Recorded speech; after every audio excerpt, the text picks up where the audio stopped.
Hə, deməli uşaqlar, kondensator. Deməli, kondensatorun şərti işarəsi bu formadadır. Kondensator nə üçün istifadə olunur? Elektrik yükünü toplamaq üçün istifadə olunan cihazdır. Və müstəvi kondensatorun da şərti işarəsi bu formadadır. Bu arada biz elektrik bölməsində şərti işarələrdən çox istifadə edəcəyik. Məsələn, lampanın öz şərti işarəsi vardır.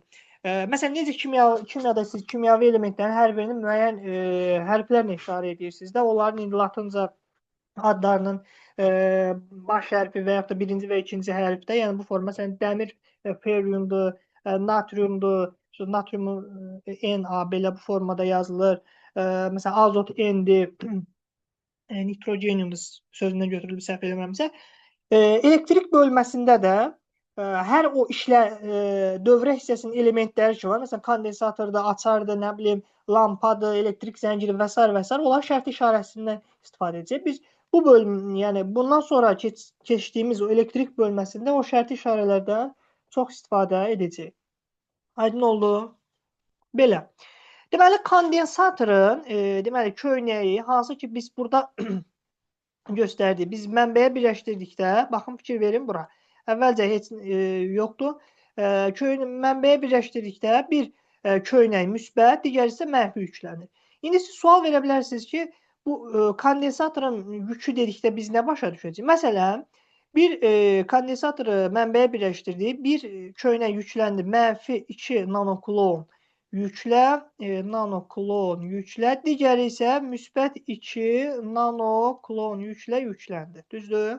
Bu yükün, kondensatorun yükü dedikdə bu, ya mənfi 2-nin, ya müsbət 2-nin mütləq qiyməti, yəni modul başa düşəcəyik. Və aydın məsələdə mənfi 2-nin də modulu 2-dir, müsbət 2-dir. Müsbət 2-nin də modulu müsbət 2-dir. Yəni bu kondensatorun yükü bərabər olacaq 2 nanoklona. Yəni uşaqlar bəzən çalışır ki, müəllim biz mənfini götürək, yoxsa müsbəti. Deməyim odur ki, hansı, yəni yükün mütləq qiymətinə, yəni mənfinin və yaxud da müsbətin mütləq qiymətinə bərabər olacaq kondensatorun yükü. Aydın oldu bu? Problem yoxdur.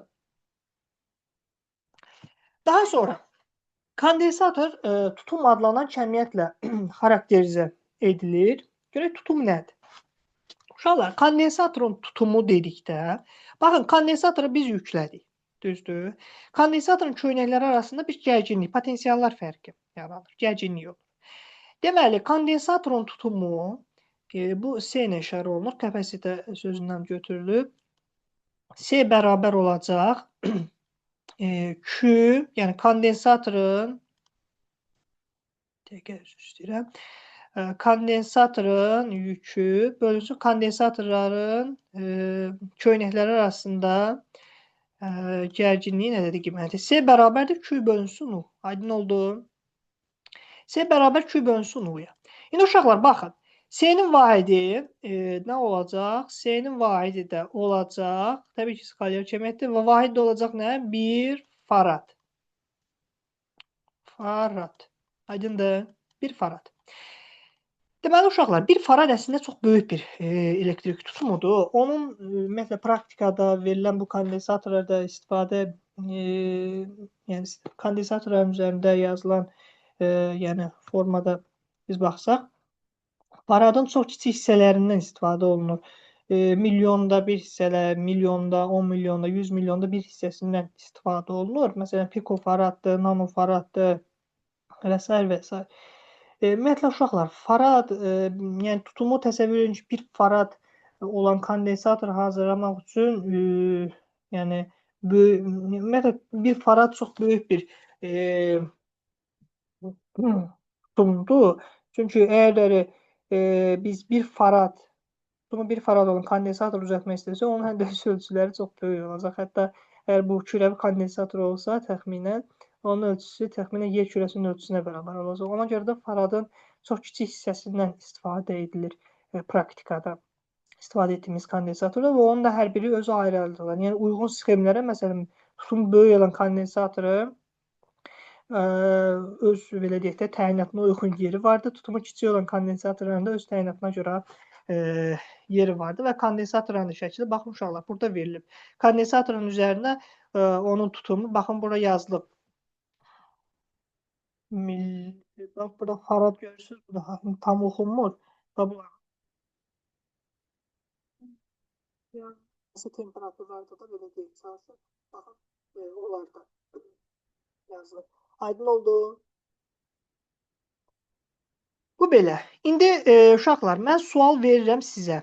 Kondensatorun elektrik tutumu yükdən necə asılı olacaq və gərginlikdən necə asılı olacaq? Bir dənə bunun zəhmət olmasa baxaq. Aha. Ayşə, sən nə düşünürsən? Ayşə. Deməli uşaqlar, kondensatorun tutumu, Ayşə eşidirsən bizi? Dəstəsən Ayşə. Bilmirəm, indi ola bilsin nəsə səsini açmamısan. Demək, kondensatorun deməli tutumu nə yükdən, Nuray, nə də gərginlikdən asılı deyil. Başa düşdünüz? Yəni uşaqlar, gəlin belə deyək də, bir dənə su qabımız var. Tutaq ki, onun tutumu 5 litr. Siz bax, bir su qabı təsəvvür eləyin, onun tutumu 5 litr. Mən həmin su qabıya 1 litr su tutsam, onun tutumu dəyişər sizcə? O su qabının tutumu dəyişəcək sizcə? 1 litr su töksəm dəyişməyəcək. 10 litr su töküm o su qabına. Onun tutumu dəyişəcək. Bu 5 litr tutur. Çox. O tutumu budur. Düzdür, indi o həcm su tutmaqla bu tutma arasında müəyyən cüzi analogiya olsa da fərqli anlayışlardır. O həcm vahididir, bu elektrik tutumudur. Yəni bunların vahidləridir, təyin olmasıdır falandır. Bunlar tamam ayrı-ayrı kəmiyyətdir. Bu sadə analogiya ilə mən sizə izah edirəm. Kondensatorun da tutumu nədən asılı olacaq? Biz bir qabın tutumunu istəyiriksə böyük olsun, onu nə etməliyik? Həndəsə ölçülərini dəyişməliyik də. Məsələn, silindriksə onun radiusunu böyük götürməliyik, hündürlüyünü böyük götürməliyik və s. Kondensatorun da deməli tutumu onun həndəsi ölçülərindən və arasına doldurulan dielektrik nüfuzluğundan asılıdır. Asil, eşidirsən bizi? Səsin gəlmədi sənin bayaq sual verəndə. Hə. Aha. Deməli, indi yaxşı gəlir səsim hamınıza. Hə, olur elə internet problemi. Deməli uşaqlar, kondensatorun tutumu asılı olacaq üzr istəyirəm. Kondensatorun köynələrinin sahəsindən, kondensatorun köynələri arasında məsafədən, bir də araya doldurulan dielektrikdən. Ümumi düsturu bu formadadır. Yəni S bərabər olur. S bərabərdir. Epsilon 0 S bölünsün nəyə? D-yə. Aydın oldu. Bu olur kondensatorun tutumunun vahidi. Başa düşdü. Tutumunun daha doğrusu hansı kəmiyyətlərin asılı olduğunu göstərən düstur. Burada epsilon nədir? Uşaqlar, epsilon dielektrikin, baxın mən sizə demişdim, dielektrik keçiriciliyinə görə maddələr 3 qrupa bölünürdü də. Keçiricilər var idi, yarım keçiricilər, onları aydın keçəcəksiniz də. Bir də dielektriklər. Dielektrik nə idi? Elektrik cərəyan keçirmir. Məsələn, kondensatorun köynəkləri arasına, məsələn, parafin dielektrik salsaq, tutaq ki, məsələn, başqa bir dielektrik əlavə eləsək, onun dielektrik nüfuzluğu nə olacaq? Artacaq. Başa düşdünüz? Və bundan da istifadə edirlər. Yəni dielektrik nüfuzluğu nə qədər çox olsa, S-nin də qiyməti bir o qədər çox olacaq. Epsilon 0 heç bu elektrik sabitidir. O onsuz sabit kəmiyyətdir. S nədir? Kondensatorun köynəklərinin sayısı göstərəcəm. D nədir? Kondensatorun köynəkləri arasında məsafə. Deməli, S D-dən tərs asılıdır. S-dən və epsilondan düz asılıdır. Aydındır? Gəl indi bunu baxaq. Bax, tutum nə qədərdir? 0,3 pikofarad. Düzdür? Mən köynəklər arasında məsafəni artırıram. Əvvəlcə nə qədərdir? Bax, gəlin belə baxaq. Köynəklər arasında məsafə 2 millimetrdir. Düzdür? Tutum nə qədərdir? 0,189. İndi köynəklər arasında məsafəni artırıram. Bax, bu yaşıldır. Yaşıla bir dənə baxın. O birisilərə ehtiyac yoxdur. O birisilər enerjidir. Hələ onu şey demək. Baxın bura. Görürsünüz? Bax, yaşıl getdikcə artır, yoxsa azalır? Ay, sağ olun. Deməli, bu nə deməkdir? Bu o deməkdir ki, mən kondensator köynəklər arasında məsafəni artırdıqda nə oldu? Tutum azaldı. Aydındır? Aha. İndi sahəni dəyişirəm. Sahəni artıranda tutum nə olur? Artır. Düsturumuza görə də bu daha. İndi gəlin baxaq. Sahəni artırıram. Əvvəlcə nə qədər idi? 100 kvadrat millimetr. Tutum nə qədərdir? Tutum deyəndə yaşıla baxın. Bax, çünki kapasitans odur. 0-dan %25 pikofarad. Bunu artırıram. Sahəni artırıram. Artırıram. Bax, görürsünüz. Sahə 400 olanda o da nə qədər? 0-dan %98 idi. Əvvəlcə nə qədərdir? %25. Bu nə qədər oldu? 0-dan %98. Aydındır? 4 dəfə artdı da, yəni təxminən. Orada yəqin müəyyən bir xətalar falan da hesablayıb belə yazır. Başa düşdünüz? Problem var? Bax, bu daha. Belə öyrənmək daha rahat olur, nəinki şeydir. Demək, kondensator nə işə yarayır? Yəni ona baxaq uşaq. Kondensatorun işi, vəzifəsi odur ki, o elektrik yükünü toplayır. Baxın, məsələn, kondensatoru biz yüklədik. Düzdür? Birləşdirdik mənbəyə yüklədik. Ayırdım burada. Kondensator oldu nə? Dolmuş çən kimi təsəvvür edin. İndi mən o dolmuş çəndən istifadə edirəm. Gətirib qoşuram hara? Bu lampadır, elektrik lampası. Gətirib qoşdum ona. Gördünüz? Ani olaraq yandı. Gördünüz? Və öz enerjisini verdi, sonra söndü. Başa düşdünüz? İndi bu formada olmur, o az müddətdə olur. İndi bunu göstərmək üçün. Bir də göstərirəm. Baxın. Kondensatoru qoşdum mənbəyə. Yükləndi. Ayırdım. Yükü qalır. Ha, ayırandan sonra yük getmir. Dolur. Yəni yüklənir elektrik yükü ilə. Gətirib qoşdum. Nə oldu? Baxın, enerjisi. Yandı, tükəndi. Bax, formada. Ani olaraq yanır, sönür. Başa düşdünüz? Uşaqlar, deyə bilərsiniz ki, müəllim, bəs bunun üçün batareyalar vardı da, onun da indi öz yerləri vardı, öz o şeylərdə. Kondensator ümumiyyətlə bu təkcə bu məqsədlər üçün yox, düzləndiricilərdə falanda da yəni istifadə olunur. İndi biz elektromaqnit dalğalarının qəbul edilməsi, onun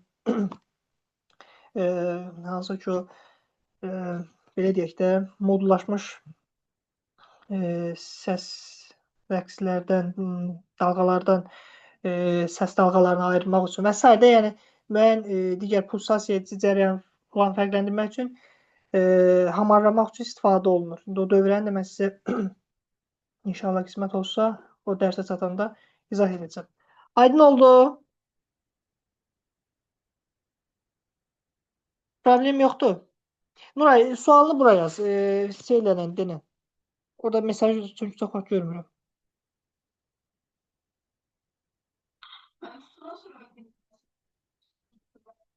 Tamam, deyəcəm. Deməli, tutumdan sonra dediklərim deyəndə sonda tutumu dedim. Ümumi deyirsən, üstündən keçəm. Deməli, kondensator deməli, C, yəni tutum sahə ilə düz, aradakı, yəni köynəklər arasında məsafə ilə tərs mütənasib asılıdır. Aydın oldu? Araya doldurulan dielektrik nüfuzluğu ilə düz mütənasib asılıdır. Kondensatorun arasına, köynəklərin arasına dielektrik daxil etsək, onun tutumu artar. Dielektriki çıxarsaq, tutum azalar. Uşaqlar, burada bir problem var.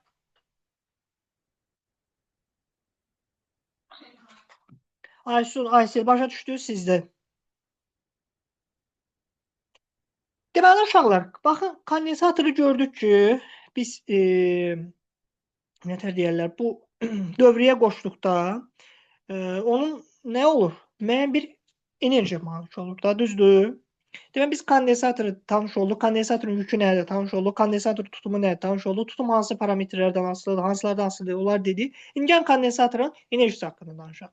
Çünki kondensator yükləndən sonra müəyyən bir enerjiyə malik olur. Görək o enerji hansı ifadə ilə tapılır? Gəlin ona baxaq. Kondensatorun enerji malik olmasını hardan bilmək olar? Elə bu misalda. Gətirdim kondensatora, yüklədim. Harda nə bilim ki, enerjiyə malikdir. Kondensator gətirib qoşuram bir dənə tutaq ki, lampa.